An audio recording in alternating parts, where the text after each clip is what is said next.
सुप्रभात मेरे बच्चों। पिछली कक्षा में बेटा जैसा कि हम लोगों ने आश्रम के अतिथि इस पाठ का प्रारंभ किया और पढ़ते हुए इसे हम लोग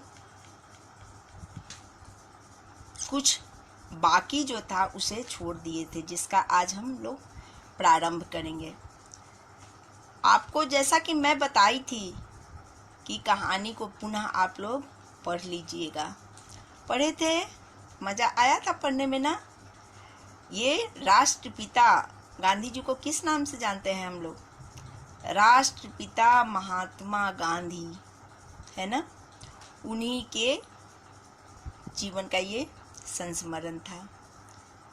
ठीक है, तो ये अतिथि के आने की तैयारी इन्होंने जो किया उतना ही नहीं, उसके बाद ये इनके चारित्रिक गुणों, साबरमती आश्रम के कुछ नियम, सारी चीज़ों की हम लोगों ने इस पाठ के तहत जानकारी ली। ठीक है ना। तो पिछली कक्षा में हम लोगों ने पाठ जो प्रारंभ किया था, कहाँ तक छोड़ा था? ये इस अनुच्छेद तक, है ना। उसमें कद्दू की सब्जी की बात जो हो रही थी, और उसी के तहत एक कविता लिखी थी। कौन? मणि बहन ने। उसी का जिक्र करते हुए हम लोगों ने इस कहानी का, इस संस्मरण का विराम दिया था। ठीक है ना। तो ये जो था कि कस्तूरबा के द्वारा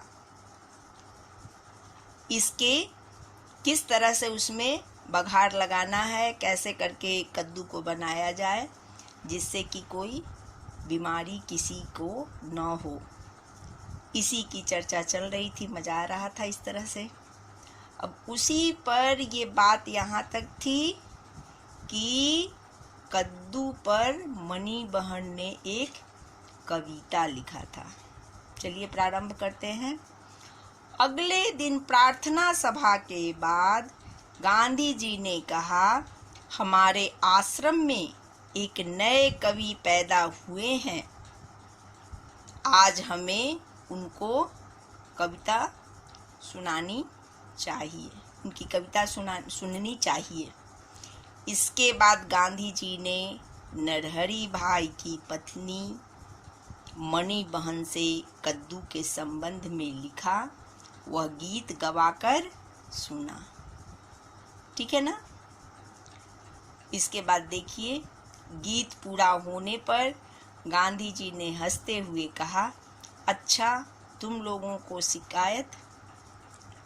की शिकायत मंजूर। जिन्हें बघार और मसाला डालकर यह सब्जी खानी हो, वह मुझे अपना नाम लिखा दें। देखिए यहाँ गांधी जी की नीति। आगे देखिए, पता चल जाएगा। गांधी जी सोचते थे कि बहनें संकोच के मारे अपना नाम नहीं लिखाएंगी। तभी बीच में ही बोल उठी, इस तरह कोई बहन अपना नाम आपको नहीं देंगी। हम सब बहनें मिलकर खुद ही नाम तय कर लेंगी। अर्थात बाद में आपस में विचार करके और तब गांधी जी को वो नाम देने की बात कही। हो सकता था, क्यों कहीं?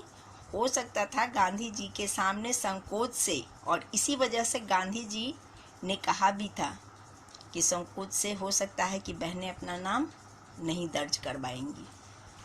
तो यहाँ पे बा ने एक चाल चली कि पीछे से हम लोग नाम लिख करके और तब आपको भेज देंगे। गांधी जी बोले, तो ठीक, ऐसा ही करो, लेकिन देखना इसमें बच्चों को शामिल मत करना। बच्चे बिना मसाले की सब्जी पसंद करते हैं। बा के पास इसका कोई उत्तर नहीं था। सॉरी बा के पास इसका उत्तर तैयार था। इस तरह बच्चों को बहका बहका कर आप अपने पक्ष में कर लेते हैं। समझ में आ रही है ना कि इस तरह से, यानी बच्चों को अच्छी बातें, मतलब उनके मन की बात नहीं करके और इसे उन लोगों की बड़ाई करके आप अपने पक्ष में कर रहे हैं। ठीक है। इसके बाद बहनों ने अपना नाम लिखा दिए और गांधी जी से मसाला खाने की इजाज़त पा ली। मगर गांधी जी किसी को आराम से मसाला खाने देने वाले थोड़े ही थे। बहनें गांधी जी के सामने वाली पंक्ति में ही खाने बैठती थीं, तो गांधी जी उनको ताना मारते हुए कहते थे, क्यों, बघार कैसा लगा है, सब्जी चटपटी है क्या, है ना। यहाँ ये देखिए, ताना मारना बेटा मुहावरा है ना, जिसका अर्थ होता है व्यंग करना, व्यंग्यबान बोलना। समझ में आ गया। यानी सोचते थे कि इस तरह से व्यंग्यात्मक बात करने पे बहनें हैं वो शर्मा जाएंगी और नहीं खाएंगी। चलिए, बा भी कम थीं, वे गांधी जी से कहती, अब रहने भी दीजिए, आप क्या कुछ कम थे। हर रविवार को मुझसे पूरन पोली और पकौड़ियाँ बनवाकर पहले चट कर जाने वाले आप ही थे या कोई और। अब देखिए, उनकी पोल वो चूकने वाली कहाँ थी, वो पहले की जो उनकी बातें थी वो पोल खोलना शुरू कर दी कि अब ये पूरन पोली जो होता है बेटा, महाराष्ट्र का एक प्रकार का स्वादिष्ट मीठा व्यंजन है ना। एक व्यंजन होता है जो कि गांधी जी को बहुत ही पसंद था, और वो जब बनता था तो गांधी जी इसको पहले ही चट कर जाते थे, है ना। इस पे गांधी जी कह रहे हैं, गांधी जी कहते, तू तो मेरी पोल खोल दोगी। पोल खोलना यानी सारी बातों जो छिपी हुई हैं उसको बता देना, ठीक है ना। इस तरह गांधी जी का आश्रम में आने वाले हर छोटे बड़े व्यक्ति का खुद ख्याल रखते, कस्तूरबा और दूसरे आश्रम के भाई बहनों को स्वयं सेवाओं से उदाहरण देते, जो खुद करते फिर कहते। एक यहाँ ध्यान देने वाली बेटा अंतिम ये वाक्य है, गांधी जी केवल उपदेशक नहीं थे, कर्मयोगी थे। इस बात को आप लोग ध्यान दीजिएगा, आत्मसात करिएगा। ये पूरा अनुच्छेद महत्वपूर्ण है और ये खास करके ये जो वाक्य है अंतिम, ये गांधी जी से संबंधित अति महत्वपूर्ण बात है। क्या है बेटा, इस तरह गांधी जी आश्रम में आने वाले छोटे बड़े व्यक्ति का खुद ख्याल रखते और कस्तूरबा और दूसरे आश्रम के भाई बहनों को स्वयं सेवाओं से उदाहरण देते जाते, यानी खुद करते थे, है ना। वे खुद किसी काम को करते और तब फिर दूसरे को कहते। इस तरह गांधी जी केवल उपदेशक नहीं थे, कर्मयोगी थे, यानी वो सिर्फ उपदेश नहीं देना, यानी सिर्फ दूसरों को कहना नहीं, बल्कि खुद उस आदर्श रूप में प्रस्तुत होना, ठीक है ना। उपदेशक नहीं थे, कर्मयोगी, कर्म के योगी, यानी कर्मठ, काम करने वाले, एक उदाहरण के रूप में सबों के सामने खुद को प्रस्तुत करते थे। यानी पहले आप लोगों ने अंग्रेजी में भी सुना होगा ये फर्स्ट डिजर्व देन डिजायर, यानी किसी को कुछ कहने से पहले इंसान को उस रूप में खुद को प्रस्तुत करना चाहिए और तब ये किसी भी तरह का कोई उपदेश देना चाहिए जिसका प्रभाव अति महत्वपूर्ण होता है। इस तरह हम लोगों ने पाठ का समापन किया। अब चलिए प्रश्नोत्तर पर विचार करते हैं। चलिए अब प्रश्नोत्तर पर विचार करते हैं। प्रश्न संख्या 1 पाठ में से, गांधी जी ने सिला हुआ कपड़ा पहनना क्यों छोड़ दिया? पाठ में आई थी ना कि उन्होंने सिला हुआ कपड़ा छोड़ दिया था और क्या पहनते थे? धोती और एक चादर को ओढ़े रहते थे। चलिए, गांधी जी ने सिला हुआ कपड़ा पहनना इसलिए छोड़ दिया क्योंकि वे चाहते थे कि सभी चीजें जो काम में लाई जाएं वे स्वदेशी हों, न कि विदेशी। चूंकि उस समय सुई भी हिंदुस्तान में नहीं बनती थी, न ही सिलाई की मशीन और न ही कैंची। सिलाई में इन सब चीजों की आवश्यकता पड़ती है ना बच्चों। तो चलिए,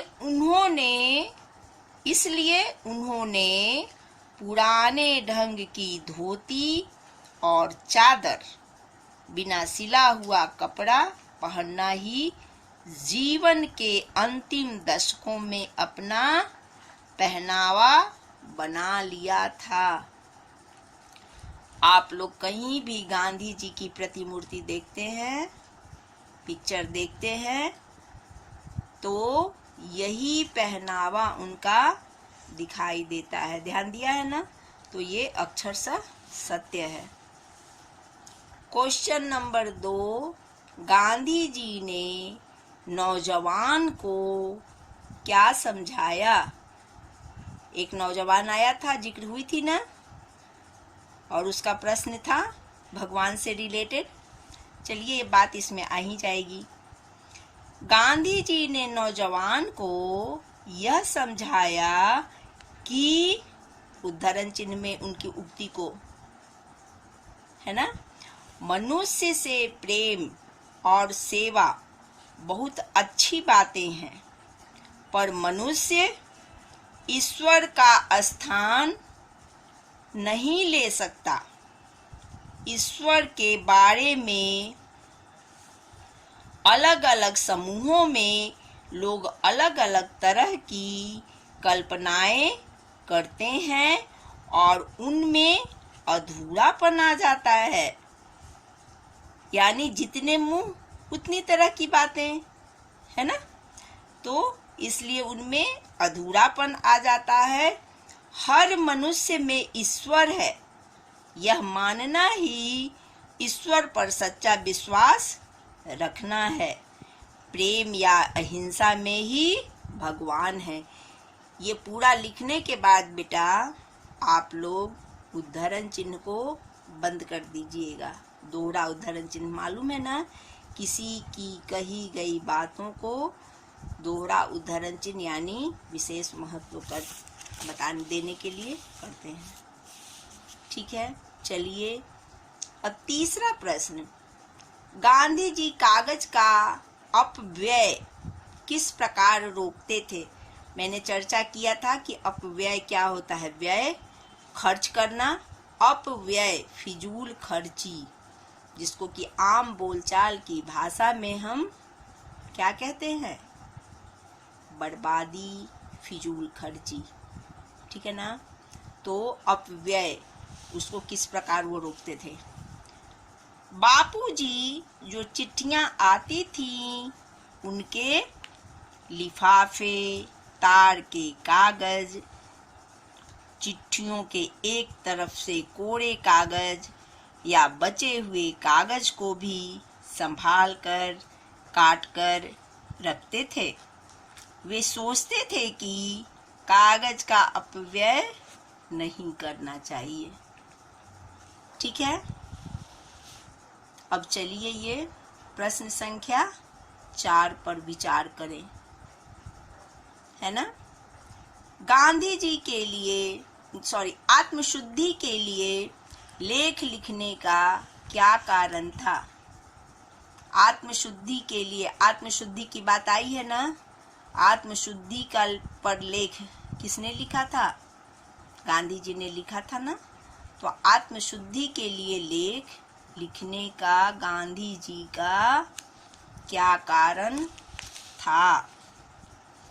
आत्मशुद्धि के लिए लेख लिखने का गांधी जी के कारण पर ये पाठ में आया है ना? याद आया आप लोगों को? नहीं, दो के बारे में उन्हें सुनने को मिला और जिस पर वो आत्मशुद्धि पर लेख लिखने लगे थे। वो दो कौन थे? चलिए, उत्तर उसका छगनलाल जोशी गांधी जी के भतीजे थे। उन्होंने आश्रम में कोठार के काम में हिसाब में गड़बड़ी की बात को छिपाकर रखा था। यह जानने पर, यानी जब इस बात का खुलासा हुआ, तब गांधी जी आत्मशुद्धि के लिए उपवास की बात करने लगे। उसके बाद फिर आगे एक बात चली, वो क्या? किसी ने यह बताया कि कस्तूरबा को किसी ने 4 रुपए उपहार में दिए थे। वह आश्रम के दफ्तर में जमा नहीं किए गए। वहाँ की प्रथा मालूम है ना क्या थी? जो कुछ भी होता था वो एक जगह दान कोष में जाता था, लेकिन ये कस्तूरबा बा ने उसे जमा नहीं किया था। ये दूसरी जानकारी उन्हें मिली। अब उसके बाद देखिए, गांधी जी को इस बात का भी बहुत बुरा लगा। फिर उन्होंने क्या किया? रात के 3 बजे तक आत्मशुद्धि पर लेख लिखते रहे, जिसमें उन्होंने बड़ी सख्ती के साथ छगनलाल और कस्तूरबा की आलोचना की। यानी एक उनकी पत्नी, दूसरे उनके भतीजे, दोनों के बारे में जब उन्होंने जाना तो उसके बाद आत्मशुद्धि पर वो लेख लिखे, जिसमें कि दोनों की आलोचना उन्होंने बड़ी सख्ती के साथ की। ठीक है बेटा, अब इस तरह से हम लोगों ने चारों क्वेश्चन का समाधान किया, विचार किया। आशा है आप लोगों ने ध्यानपूर्वक इन प्रश्नोत्तर को सुना होगा। आप इसे गृह कार्य की कॉपी में, यानी फेयर कॉपी में, इसको आप लोग पुनः लिख लीजिएगा।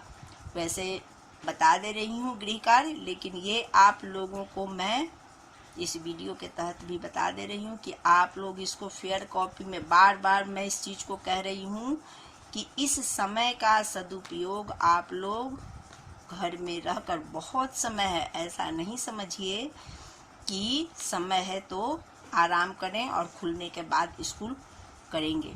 ये लॉकडाउन की अवधि जैसे ही समाप्त होगी, आप लोगों की कॉपियाँ ली जाएंगी, जिसमें कि जितना भी अब तक पढ़ाया गया है, लिखाया गया है, गृह कार्य के रूप में, क्लास वर्क के रूप में जो भी आप लोगों को दिया गया है, सारी उत्तर पुस्तिकाओं का मूल्यांकन होगा और आप लोगों को उसी के आधार पे मार्क्स मिलेंगे।